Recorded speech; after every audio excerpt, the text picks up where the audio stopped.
Emasontweni ambalwa edlule asekoti-1 ubefana nespontshi esimunculwazi eqembini lakhe elisha eKlokop. Lo kapteni weNingizimu Afrika ka-Under-20 usayiniswe iMamelodi Sundowns ngenyanga edlule ukuze engeze inani endaweni yokuvikela, lapho azobe ebanga indawo nabadlali basemuva kwesokunxele uTerence Mashego, uDivine Lunga no-Aubrey Modiba. U-D1 ona-19 uphakathi kweqembu labadlali abasebancane abafuna ukuzitholela indawo ku-Sundowns, okubalwa kubo noSiyabonga Mabhena, Thapelo Maseko, Thando Buthelezi noNtandiwe Nkosi. Kubuye kube noTarik Matthews noKobamelo Kodisang. Njengoba iSundowns ilungiselela umlenze wokuqala owandulelo wamanqamu we-MTN 8 lapho izobhekana khona neStellenbosch FC eLucas Moripe Stadium ngoLwesithathu, u-D1 ucela ukuthi achaze ukuthi kunjani ukuhlala kwakhe lesi sikhashana eKlokop. Uphendule wathi usethubeni lokufunda futhi uzolinda ithuba lakhe lokudlala.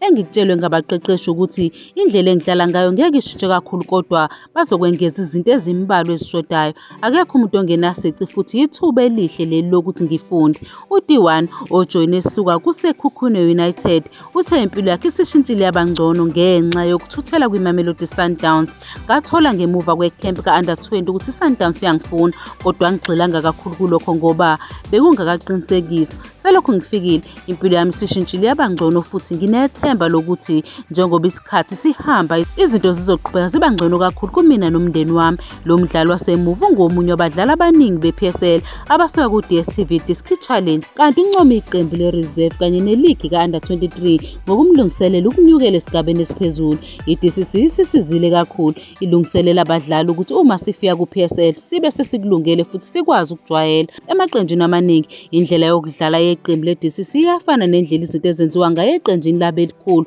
futhi kuyasisiza. I-DCC ibalulekile kubadlali abancane, ufunda lukhulu kuleya ligi. U-D1 ukhulume nabezindaba ehambisana no-Aubrey Modiba, kanti lo mdlali wasesiswini weBafana Bafana ube namazwi enkuthazo kulo mfana. Kumele aqhubeke nokusebenza kanzima usemusha, unekusasa eliqhakazile futhi kumele azi ukuthi ngeke kube lula kuMamelodi Sundowns. Kumele abe nomqondo oqondile futhi noma izinto zingahambi ngendlela yakhe, kumele ahlale enethemba futhi elindile ithuba lakhe. Uma selifikile kumele aqinisekise ukuthi ulibamba ngezandla zombili, angaliniki omunye umuntu. Kumele asebenze kanzima ukuze engeze inani eqenjini futhi engikubonile unomqondo oqondile.